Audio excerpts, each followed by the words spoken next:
நீண்ட விசாரணை இன்று ஏற்பட்டது. மாண்புமிகு நீதிமன்றம் 2ஆம் தேதியிலிருந்து 5ஆம் தேதி வரை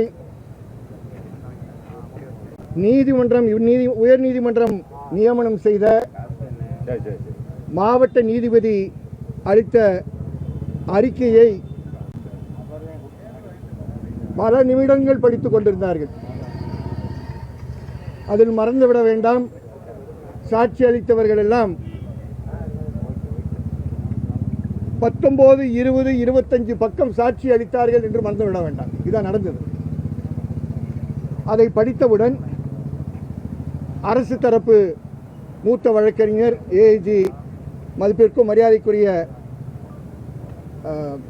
அஜ்மல்கான் அவர்கள், அரசு ஏற்கனவே இந்த வழக்கை சிபிஐயிடம் ஒப்படைத்து விட்டது, அதற்கான ஆணை கசட்டில் வந்துவிட்டது என்றும் குறிப்பிட்டு அவர்கள் ஸ்டேட்டஸ் ரிப்போர்ட் தயார் பண்ணி கொடுத்தார்கள். அவர்கள் சில தஸ்தாவேஜுகள் கொடுத்தார்கள். ஆனால் எப்பொழுதும் அரசு நடக்கக்கூடிய அதே வழிமுறையை பயன்படுத்தி மனுதாருக்கு தெரியாமல் கொடுக்க வேண்டும் என்ற முயற்சியில் எங்களுக்கு நகலே கொடுக்கவில்லை என்பதை கூற விரும்புகிறேன். அஜ்மல்கான் அவர்கள் ஆச்சரியப்பட்டு வழக்கறிஞரிடம் கேட்டார்கள் கொடுக்கவில்லையா என்று.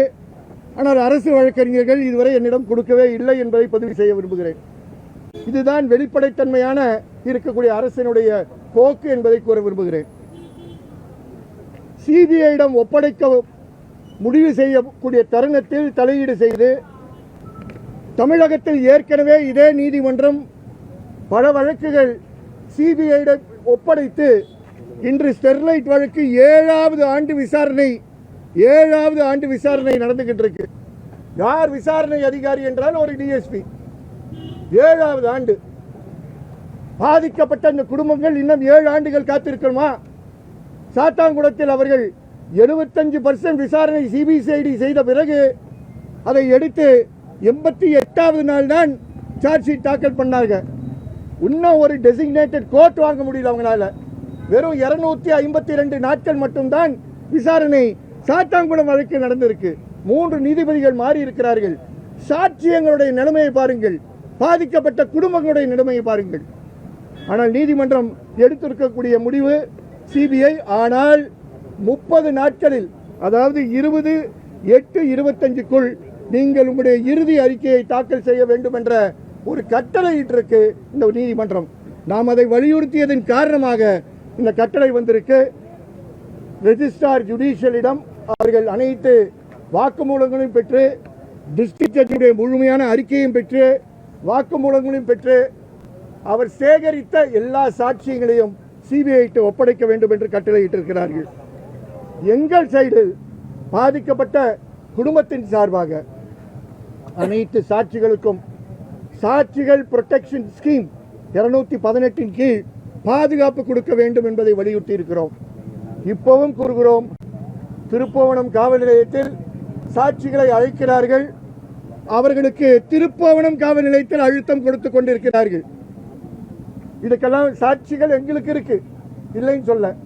அதே மாதிரி நாங்கள் வலியுறுத்தி கேட்டது, பாதிக்கப்பட்டவர், கொலை செய்யப்பட்டவர் அஜித்குமார், அந்த குடும்பத்திற்கு எல்லாம் செய்ய வேண்டும்.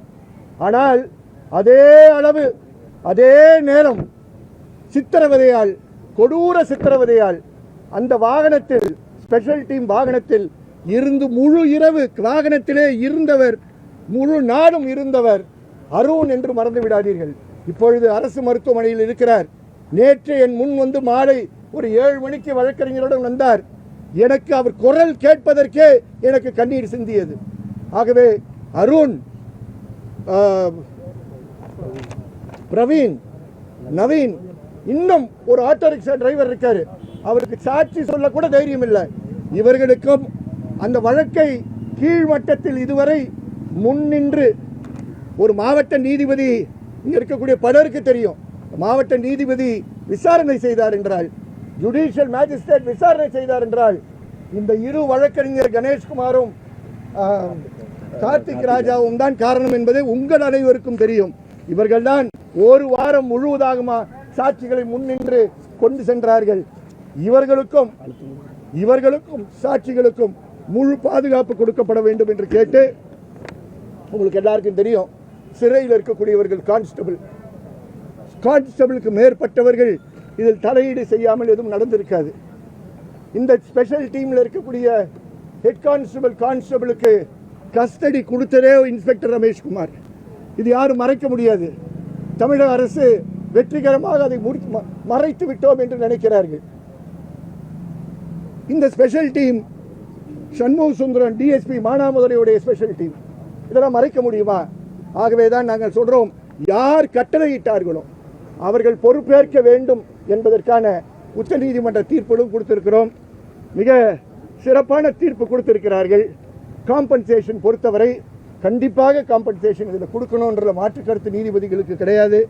அரசே முன்வந்து இது போன்ற ஒரு நிலைப்பாடு எடுத்திருக்கக்கூடிய காரணத்தினால் நீங்கள் யோசித்து சொல்லுங்கள் என்று கேட்டார்கள். மதிப்பிற்குரிய வழக்கறிஞர், மூத்த வழக்கறிஞர் அஜ்மல் அவர்கள் ஏஐஜி என்ற முறையில் மத்தியானம் 2:15 நான் கூறுகிறேன் என்று கூறியிருக்கிறார்கள். ஆகவே காம்பன்சேஷன் பொறுத்தவரை இது 2:15 எடுத்துக்கொள்ளப்படக்கூடிய ஒரு வழக்கு என்று கூற விரும்புகிறேன். சிபிசிஐடி இதில் முறையாக நடக்குமா நடக்காதா என்பதை தொடர்ந்து நீங்கள் கண்காணிக்க வேண்டிய பங்கு இருக்கு. இது வழக்கறிஞருடைய பங்கு மட்டும் கிடையாது, நீங்கள் கண்காணிக்க வேண்டிய பங்கு இருக்கு.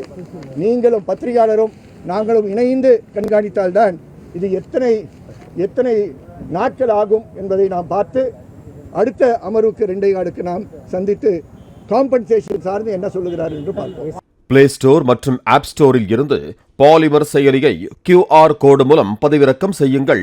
செய்திகளை உடனுக்குடன் பெறுங்கள்.